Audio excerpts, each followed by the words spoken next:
To my YouTube channel. Friends, जैसा कि आप सभी जानते हैं कि संविदा स्वास्थ्य कर्मचारियों की हड़ताल से संबंधित लेटेस्ट अपडेट आपको मेरे चैनल के माध्यम से मिलती रहती है। तो अगर अभी तक आपने मेरे चैनल को सब्सक्राइब नहीं किया है तो सबसे पहले सब्सक्राइब करें और बेल आइकन पे क्लिक करें।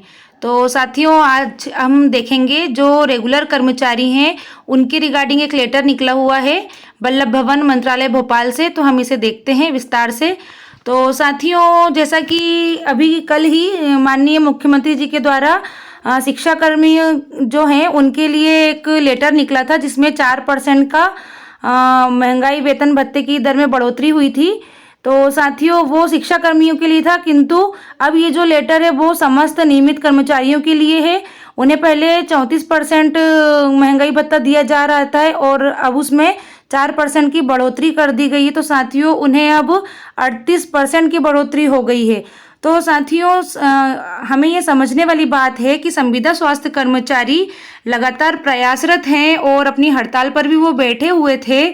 उनकी सिर्फ 2 सूत्रीय मांगे थी और फिर भी उनकी 2 सूत्रीय मांगों पर ध्यान नहीं दिया गया, ना मंत्रियों के द्वारा दिया गया और ना ही माननीय मुख्यमंत्री जी के द्वारा कोई विचार किया गया कि संविदा स्वास्थ्य कर्मचारी भी मैदानी स्तर पर कार्य करते हैं और किसी भी अभियान को सफल बनाने में पूर्ण सहयोग करते हैं। और उनकी सिर्फ और सिर्फ मांग रहती है कि हम समान कार्य है तो हमें उसके हिसाब से ही वेतन भी दिया जाए। तो साथियों, क्यों उनका शोषण हो रहा है? उन्हें भी इसका लाभ मिलना चाहिए। और देखिए शासन प्रशासन को कि वो संविदा स्वास्थ्य कर्मचारियों के विषय पर कोई चर्चा भी नहीं कर रहे हैं और मैं अपने वीडियो के माध्यम से भी ये बात पहुंचाना चाह रही हूं। तो साथियों, आप सभी मेरा सहयोग करें, मेरे वीडियो को ज़्यादा से ज़्यादा शेयर करें, लाइक करें, ताकि माननीय मुख्यमंत्री जी तक ये बात पहुंचे। अब देखिए, उनके पास कोई फंड की तो कमी है नहीं।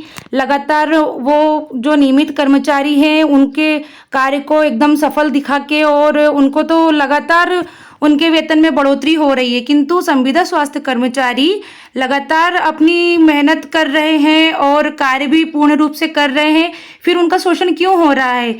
कहीं ना कहीं ये संदेहजनक बात है कि क्या वो कार्य नहीं कर रहे हैं? अगर वो कार्य कर रहे हैं तो क्यों सरकार उनके भविष्य के बारे में नहीं सोच रही है, क्यों विचार नहीं कर रही है?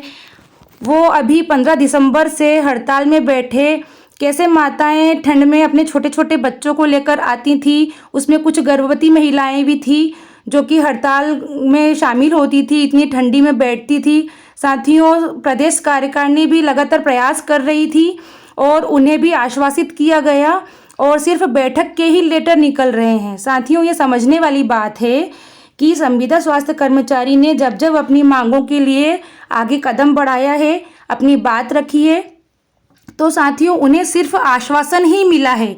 क्यों उनकी फाइलें यहाँ से वहाँ भटकती रहती है?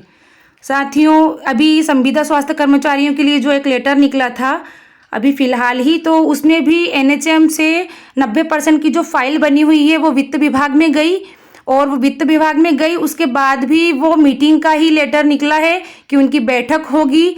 आगे कोई ठोस लेटर नहीं निकला ऐसा कि संविदा स्वास्थ्य कर्मचारियों को कोई लाभ मिलेगा।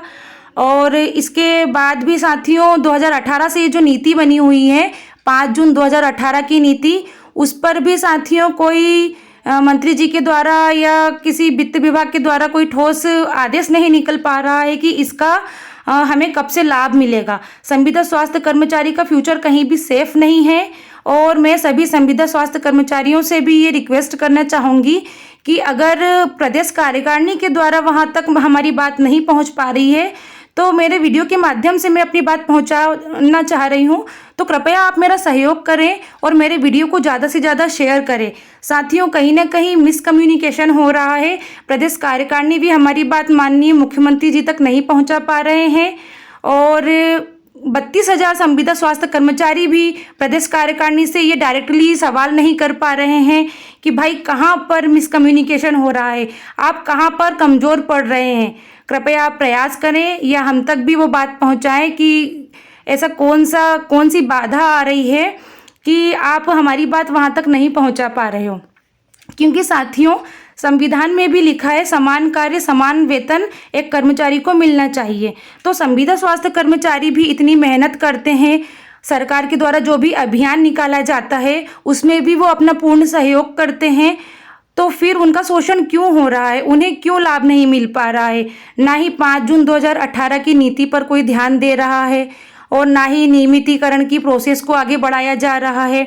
तो साथियों, संविदा स्वास्थ्य कर्मचारी का भी अब सभी को आस थी कि 26 जनवरी को माननीय मुख्यमंत्री जी हमारे लिए भी कुछ अच्छी घोषणा करेंगे और हमें भी कुछ लाभ मिलेंगे, किंतु अफसोस की बात है कि उनने किसी प्रकार से कोई ना तो विचार किया, ना कोई अच्छे से बैठक आयोजित की और हमें कुछ लाभ भी नहीं मिल पाया। तो साथियों, क्या संविदा स्वास्थ्य कर्मचारियों के लिए ऐसे ही बैठक के लेटर निकलते रहेंगे? क्या उनको लाभ नहीं मिलेगा? क्या वो हकदार नहीं है? साथियों, सभी नियमित कर्मचारियों को जिस तरह से लाभ मिल रहा है, संविदा स्वास्थ्य कर्मचारियों को भी लाभ मिलना चाहिए। वो भी समान कार्य समान वेतन के हकदार हैं, उनके बारे में भी सरकार को विचार करना चाहिए। और प्रदेश कार्यकारिणी से भी मेरा निवेदन है कि वो जो बैठक हुई है या जो भी चर्चाएं हुई हैं उसमें आगे जाके ये बात करें और हमारी 5 जून 2018 की जो नीति बनी हुई है उसका जल्द से जल्द ठोस आदेश निकलवाएं और सभी संविदा स्वास्थ्य कर्मचारियों को इसका लाभ दिलवाएं। और साथियों, सभी संविदा स्वास्थ्य कर्मचारियों को भी बड़ी उम्मीद है, तो प्रदेश कार्यकारिणी जल्द से जल्द इस कार्य को पूर्ण करे। अगर आपको मेरा वीडियो पसंद आया है तो ज़्यादा से ज़्यादा शेयर करें और मेरी बात को माननीय मुख्यमंत्री जी तक पहुंचाने के लिए कृपया सब्सक्राइब भी करें और मेरे वीडियो को शेयर करें। धन्यवाद।